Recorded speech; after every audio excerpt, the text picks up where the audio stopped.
우리는 계속 재판석에 앉아서 재판 진행을 바라보고 있는 방청객 같은 마음에서 이 말씀을 다루게 됩니다. 그것도 현재적인 재판이 아니라 과거에 있었던 재판을 말이죠. 그러나 재판을 관전하는 것이 자기 편의 승리를 기대할 수는 있겠지만은 결코 행복하거나 재미있는 일은 아닙니다. 이런 이유에서 이 말씀이 계속 다루어지는 것이 쉽지 않다, 이런 고백을 드리고 싶습니다. 오늘 그리고 다음 주 계속해서 이런 재판석상에 우리가 함께 앉게 되기 때문에 이런 말씀을 드립니다. 사람들은 누구나를 막론하고 죽는 것을 원치 않고 살고 싶어 합니다. 그럼에도 죄악된 심령은 나와 적대 관계에 있는 사람은 죽어야 한다고 생각하기 쉽습니다. 게다가 조그마한 권력이라도 있다고 생각되면은 그 사람의 사실된 상태를 정확하게 알지 못하면서도 죽이려 하는 생각을 들어 갖게 됩니다. 자신은 절대로 죽고 싶지 않으면서 이렇게 남에 대해서는 관용하지 못하는 것이 죄인된 심성입니다. 이런 입장에서도 스스로 죄인됨을 나타내고 있다 하는 걸 보죠. 오늘 내용에서는 생명을 다루고 영생을 다룬다고 하는 종교 지도자들이 자신의 권력으로는 자신들의 이권에 방해가 되는 대상을 제거할 수 없어서 로마의 총독에게 죽여달라고 사실도 아닌 별별 죄목을 다 거론하면서 예수 그리스도를 처형해 달라고 고발하는 그런 모습입니다. 이 18장, 나머지 마지막 부분에서는 오늘은 빌라도와 유대 종교 지도자들과의 대화를 보겠고요. 다음 주에는 예수 그리스도와 빌라도와의 대화 부분을 나눠서 상고할 것입니다. 또 여기서부터 다음 장 19장 16절 예수님의 사형 언도회까지는 역사의 비극의 주인공인 본디오 빌라도의 무대가 될 것입니다. 이집트 바로 왕이 이스라엘을 내보내는 것으로 하나님의 영광을 나타내기 위해서 그의 완악한 마음이 더욱 완악하게 사용되었다면 빌라도는 당시 최고의 권력으로 세계를 지배하던 로마의 총독으로 이 땅에 오신 그리스도를 사형에 내주는 판결을 한 비극의 주인공이 되어서 대대의 아름답지 못한 이름으로 남는 사람이 되었습니다. 양심의 꺼리낌과 주님의 말씀을 직접 듣고 죄가 없으신 것을 알매도 불구하고 하늘의 두려움도 가졌고 어느 것이 옳은가를 모르는 건 아니지만 총독의 자리를 잃지 않으려는 정치적인 욕심 때문에 천추의 한이 될 로마법에도 맞지 않은 거리끼는 판단을 하고 말았습니다. 결정적으로는 빌라도의 아내가 이런 판단해서는 안 된다고 만류를 합니다. 총독이 재판석에 앉았을 때에 그의 아내가 사람을 보내어 이르되 저 오른 사람에게 아무 상관도 하지 마옵소서. 오늘 꿈에 내가 그 사람으로 인하여 애를 많이 태웠나이다. 마태복음 27장 19절에 이러한 요청도 무시하고 이 사람을 놓으면 가이사의 충신이 아니니이다. 19장에서 보겠습니다만 나는 유대인들의 외침에 안타까운 잘못된 선택을 하고 말았습니다. 결국 하나님을 경외하지 않는 사람의 전형적인 결정의 모습이었고 우리 역시 중요한 결정을 하려고 할 때 육신의 형편에 연연하여서 생각하다 보면 이와 같은 잘못을 얼마든지 저지를 수 있다 하는 경계를 가지고 살아야만 하겠습니다. 오늘 우리가 다루는 내용은 불과 5절의 적은 양이지만 온 인류의 모순과 죄악성의 표상을 보는 겁니다. 솔로몬은 일찍이 또 내가 해 아래서 보건대 재판하는 곳 거기에도 악이 있고 정의를 행하는 곳 거기에도 악이 있도다. 전도서 3장 16절에 탄식한 바 있습니다. 분명히 하나님을 섬기는 사람들은 달라야 한다는 당위성을 잃어버린 모순이 이스라엘 속에서 그리고 지금도 교회들 속에서 이루어지고 있는 안타까운 사실들을 보는 겁니다. 첫 번째로는 28절을 보겠습니다. 불법과 모순을 동시에 이 한 절 속에서 봅니다. 예수 그리스도께서 당하시는 이 땅에서의 일들은 그를 죽이려고 결정해 놓고 사람들을 선동하고 정치 권력을 악용하는 종교 지도자들의 간악함의 극치였습니다.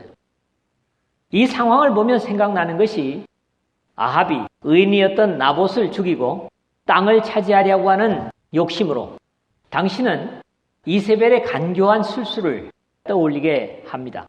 열왕기상 21장 1절에서 16절에 여러분들이 참고로 하시길 바라고, 창세기에 아벨이 하나님께서 받으시는 제사를 드린 것 때문에 형 가인에게 들에서 쳐 죽임을 당하기도 했지만 성경 속에 이렇게 의를 위해서 죽임을 당하는 예들은 아주 드물기는 합니다만은 나타나는 것도 어찌 보면 예수 그리스도의 죽으심의 그림자이기도 합니다. 물론 이런 사람들이 죽임을 당했다고 해도 나봇이든 아벨이든 인류의 죄를 대속하시는 예수 그리스도의 순환과 죽음에 비교될 수는 없을 겁니다. 그럼에도 장차 이 땅에 오셔서 우리 모든 인류를 위해 불법에 의해 고난당하실 예수 그리스도의 그림자 같은 모습들을 이 구약 성경에서도 나타나고 있다 하는 겁니다. 이미 나봇이 불법에 의해 죽임당함을 이야기했지만은 예수 그리스도야말로 불법 중에 불법에 의해서, 율법은 물론 유대 랍비들의 전승이나 로마의 법에도 없는 불법으로 죽음으로 인도되는데 그 자체가 또한 우리의 죄의 대속을 위한 것임은 너무나 분명합니다. 유대 지도자들의 첫 번째 불법은 그들이 예수를 가야바에게서 관정으로 끌고 가니 새벽이라 하는 28절 상반절의 내용입니다. 이 내용이 어째 불법이 되느냐 그러실 수 있습니다만은 제 말씀을 들어보시길 바랍니다. 안나스나 가야바 같은 대제사장들이나 사내들인 공회에서는 예수님을 자신을 하나님과 동등으로 처신한다는 것에 대해서 신성모독죄를 적용해서 사형에 해당한다고 판결을 내리게 되는데, 그 종교적인 근거는 여호와의 이름을 모독하면 그를 반드시 죽일지니 온 백성이 돌로 그를 칠 것이니라. 거류민이든지 본토인이든지 여호와의 이름을 모독하면 그를 죽일지니라 하는 레위기서 24장 16절이었습니다. 종교적으로 그럴싸한 법조문을 찾아서 사형을 시킬 수 있었지만 AD 20년경에 로마 정부는 종교로 인한 사형권을 피지배국에서 박탈해버리자 가야바와 사내들인 공회는 예수님을 죽이기 위해 당시 총독인 빌라도의 사형 판결을 받아내야만 했고, 이런 결정을 한 것이 새벽에 빌라도의 관정에 끌어간 것으로 봐서 밤중에 결정한 것이 분명합니다. 결국 저들은 자기들이 정해놓은 법조차도 어기면서 자야 할 시간에 그야말로 혈안이라 그러죠. 눈이 벌건 상태로 그리스도를 죽일 궁리만을 했음이 나타나고 있습니다.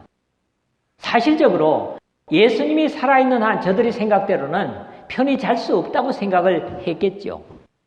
초기에 주경학자들이 사내들인 공회의 규정과 함께 이 상황을 다루는 견해를 따르면 관정으로 끌고 가니 새벽이라는 표현 자체가 불법이라는 겁니다. 왜냐하면 예수들을 죽이려는 이들의 문제는 규정을 보면 사내들인 공회는 해가 뜬 후에 모여서 해가 지기 전에 사뇌를 해야 된다고 합니다. 특히 사형 판결 같은 것은 밤에 해서는 안 된다. 사형 같은 중형의 경우에는 신문 당일로는 절대로 선고할 수 없다. 이런 조항을 만들어 놨다는 거지요.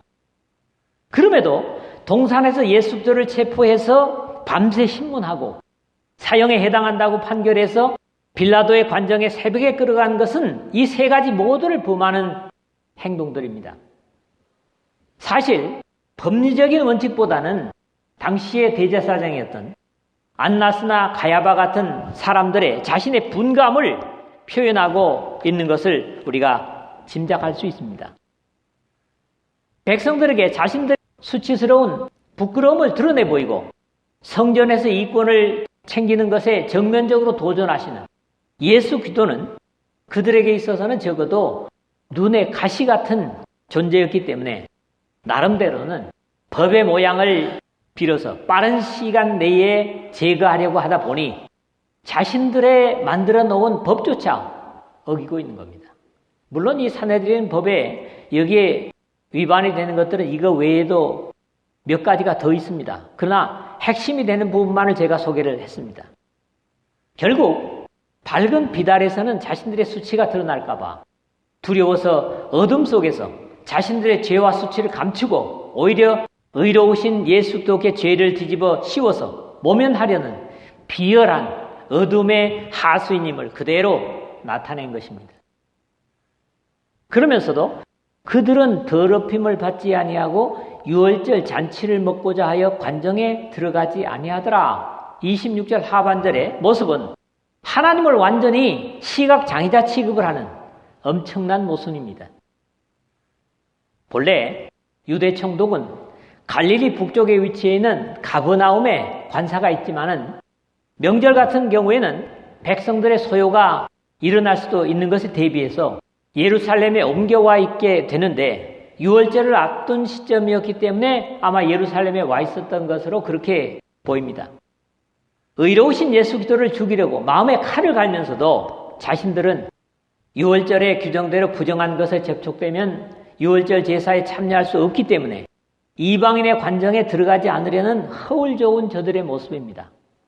오늘 우리가 하나님을 섬기면서 이런 모습을 가질 수도 있음을 경계해야 할 것입니다. 하나님은 중심을 보시는 분이시기 때문에 사람들의 눈에만 문제가 없으면 된다고 생각하는 것조차 하나님 보시기에 치명적인 위험이라는 사실을 우리는 알아야만 합니다. 다윗은 하나님께서 구하시는 제사는 상한 심령이라 하나님이여 상하고 통회하는 마음을 주께서 멸시하지 아니하시리이다. 시편 51편 17절에 그렇게 고백을 하고 있고 선자를 통해서도 사람아 주께서 선한 것이 무엇임을 네게 보이셨나니 여호와께서 네게 구하시는 것은 오직 정의를 행하며 인자를 사랑하며 겸손하게 네 하나님과 함께 행하는 것이 아니냐. 미가서 6장 8절에 그렇게 당부를 하나님이 하십니다. 요한은 죄를 짓는 자마다 불법을 행하나니 죄는 불법이라. 요한일서 3장 4절에 그랬습니다. 이 불법이라 아노미아라는 말은 노모스 법이라는 것에 반대적인 개념을 앞에 알파를 붙여서 아노미아라고 하는 겁니다. 법을 어기는 것 자체가 죄라는 사실을 사람들이 생각할 수 있다면 종교 지도자들이든 빌라도이든 조금은 다를 수 있었겠지만 죄에 대한 의식 자체를 잊어버리게 되면 그것을 행하는데도 거리낌이나 머뭇거림이 없어짐을 보게 되는 겁니다. 신앙의 이름으로 행해지는 모순, 그것은 하나님께서 분명한 삶의 원칙인 법, 말씀을 주셨음에도 그것을 사람들이 자신들의 유리한 대로 사용하다 보면 그것은 법을 지키는 것이 아니라 어기는 무서운 죄악이며 거기에 해당하는 심판을 반드시 받게 될 것이라고 성경은 말씀하십니다. 하나님께 속한 진리에는 사람들이 완벽하게 이해하지 못할 뿐이지 절대로 모순이 있을 수 없습니다. 세상은 모순투성이죠. 모순은 전적으로 거짓과 죄악과 어둠의 산물입니다. 하나님은 모순을 만들지 않으셨습니다. 오늘 우리에게 분명한 법이 주어졌습니다.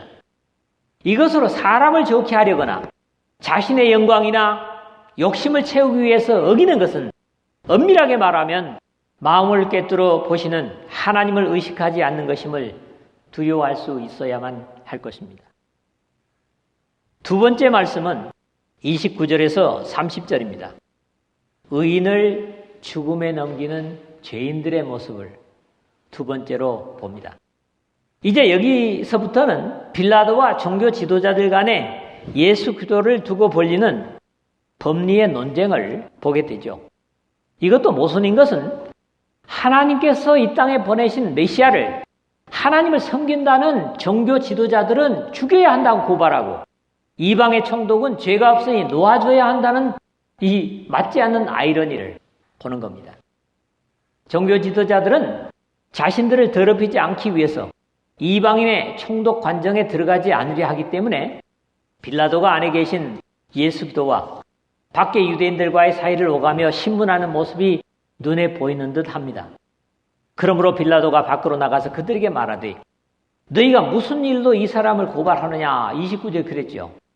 자신들은 들어오지도 않으면서 끌고 와서 빌라도에게 신문을 맡긴 예수 그리스도에 대한 혐의를 빌라도는 전혀 찾지 못하는 이유에서 이런 반응은 자연스러운 것이었을 겁니다. 사도행전 25장 23절에서 27절에 보면 유대인들에 의해서 고발당해서 잡혀있는 바울이 가이사랴에 가 있죠. 베스도 총독이 이 가이사랴에 아그리빠 왕이 오자 바울을 구리에 둔 경위를 설명하고 불러 하는 말이 이 사람은 유대의 모든 무리가 크게 외치되 살려두지 못할 사람이라고 하여 예루살렘에서와 여기서도 내게 청원하였으나 내가 살피건대 죽일 죄를 범한 일이 없더이다. 24절부터 25절 상반절을 그렇게 사실을 증거합니다. 그런 다음에 그러나 그가 황제에게 상소한 고로 보내기로 결정하였나이다. 그에게 대하여 황제께 확실한 사실을 알릴 것이 없으므로 신문한 후 상소할 자료가 있을까 하여 당신들 특히 아그리빠 왕 당신 앞에 그를 세웠나이다. 그 죄목도 밝히지 아니하고 죄수를 보내는 것이 무리한 일인 줄 아나이다. 25절 하반절에서 27절 그랬어요. 바울을 유대인들이 죽이자고 하는데 자신들이 보기에는 죄가 없어요.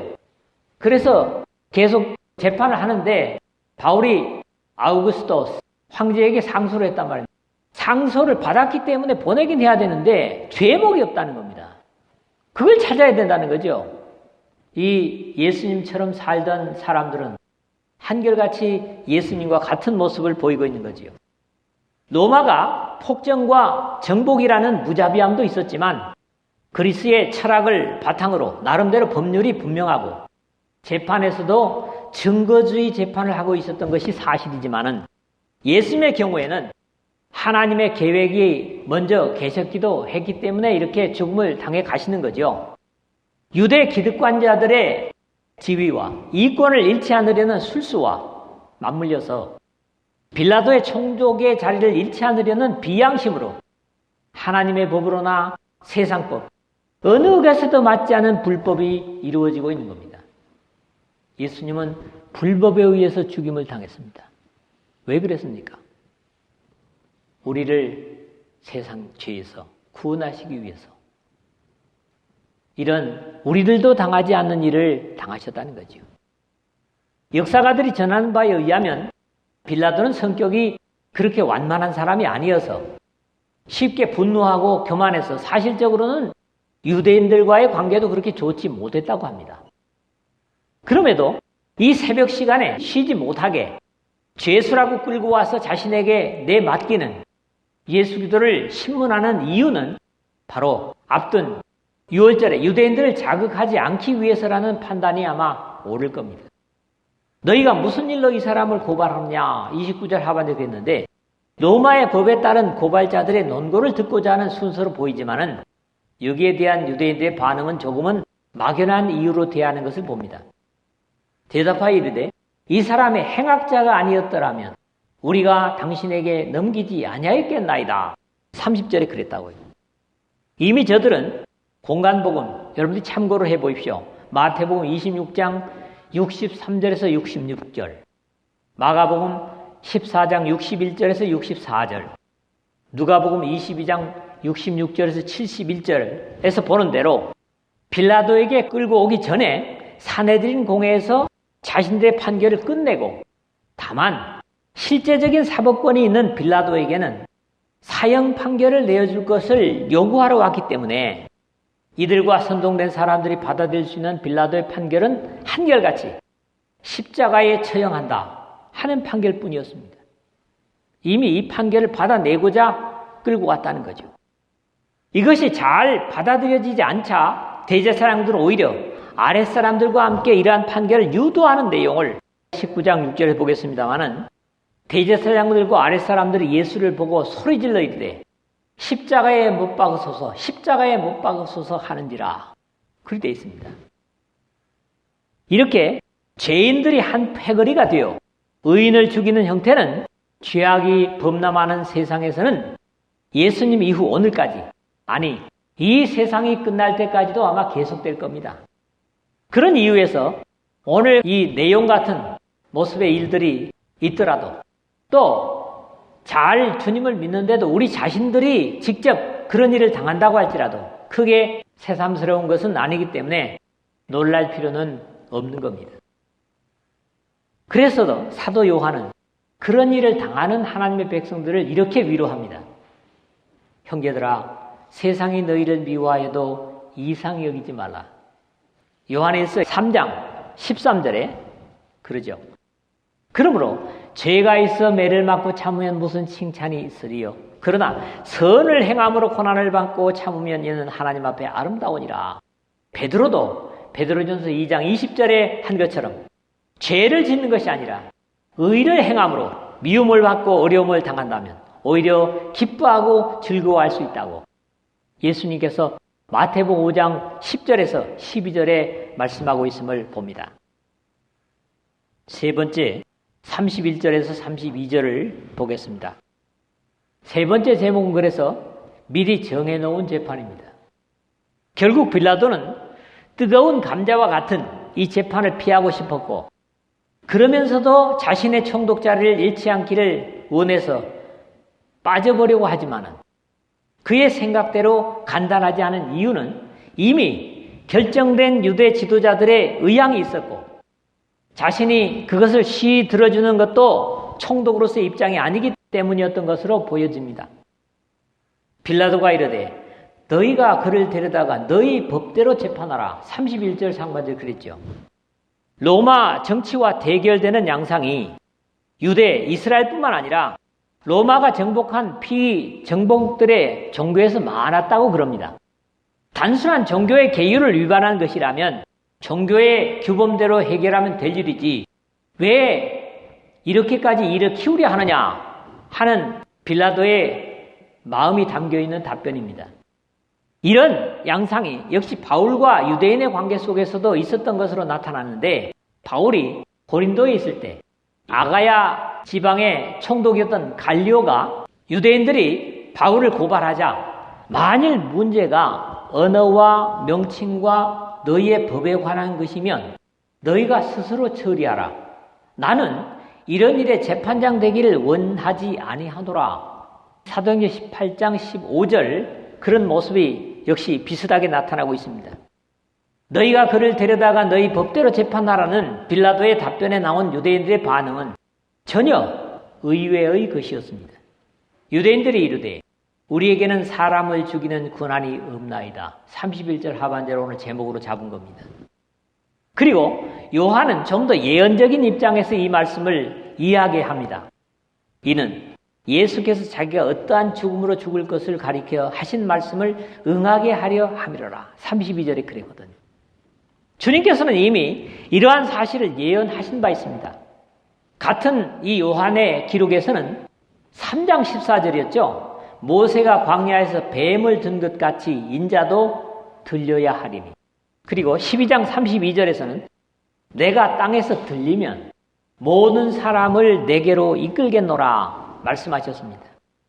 좀 더 구체적인 기록을 공간복음에서 보는데 마태에는 좀 더 사실적인 표현을 하고 있습니다. 인자가 대제사장들과 서기관들에게 넘겨짐에 그들이 죽이기로 결의하고 이방인에게 넘겨주어 그를 조롱하며 채찍질하며 십자가에 못 박게 할 것이나 제3일에 살아나리라. 마태복음 20장 19절이었죠. 너희가 아는 바와 같이 이틀이 지나면 유월절이라. 인자가 십자가에 못 박히기 위하여 8일이라 하시더라. 마태복음 26장 2절입니다.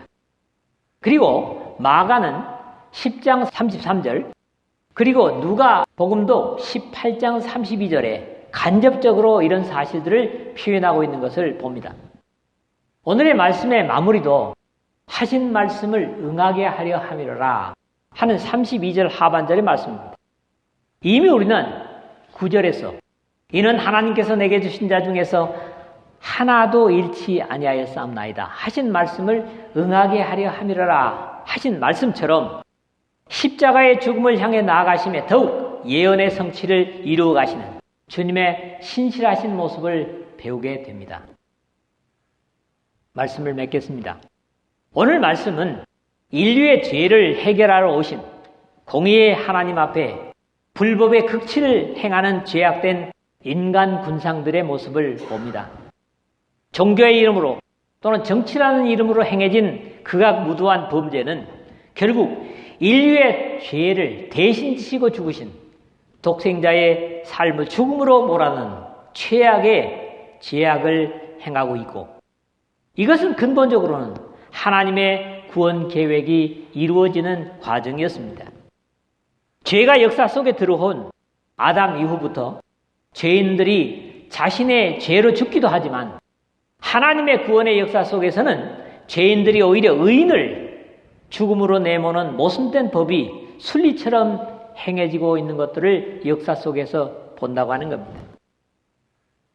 죄악의 본성은 어둠에 속하였기 때문에 낮에 재판해야 될 것을 버려두고 어둠 속에서 어둠과 더불어 죄를 범하고 사람을 살리는 것보다는 죽이는 것을 즐기고 있기 때문이에요. 인류를 구원하시려고 독생자를 보내신 하나님의 빛을 거부하고 오히려 죽이는 것을 즐기고 있습니다. 여러분 아십시오. 대부분의 컴퓨터 게임을 보십시오. 사람들이 즐기는 게임이 죽이는 게임입니까? 살리는 게임입니까? 피를 튀기는 게임이고 파괴하는 게임입니다.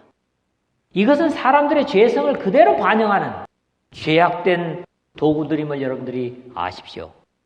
요한은 그 형제를 미워하는 자마다 살인하는 자니 살인하는 자마다 영생이 그 속에 거하지 아니하는 것을 너희가 아는 바라. 요한일서 3장 15절에 영생을, 즉 하나님을 모시지 못한 사람들의 모습이라고 이렇게 지적하고 있는 거죠. 미워하는 것, 영생 갖지 않은 사람들의 모습이라는 겁니다. 왜 절대 공의의 예수 그리스도께서 이런 불법으로 죽음에 넘겨지시는가? 그것은 바로 오늘 여기 서 있는 저를 비롯해서 우리를 영원한 저주에 죽을 죄에서 구원하시려는 하나님 아버지의 사랑의 역사임을 생각해야만 합니다. 비록 이 역사의 마지막까지 죄와 어두움이 짙게 드리워져 있지만 빛이신 하나님의 말씀과 성령과 더불어 하나님의 아들을 죽이는 불의가 범람하고 판을 치더라도 예수 그리스도의 명령하시는 하늘나라에 합당한 복음과 빛의 사람으로 살아남아서 오직 너희는 그리스도의 복음에 합당하게 생활하라는 말씀을 이루어가는 여러분 모두 되시기를 주님의 이름으로 부탁을 드립니다.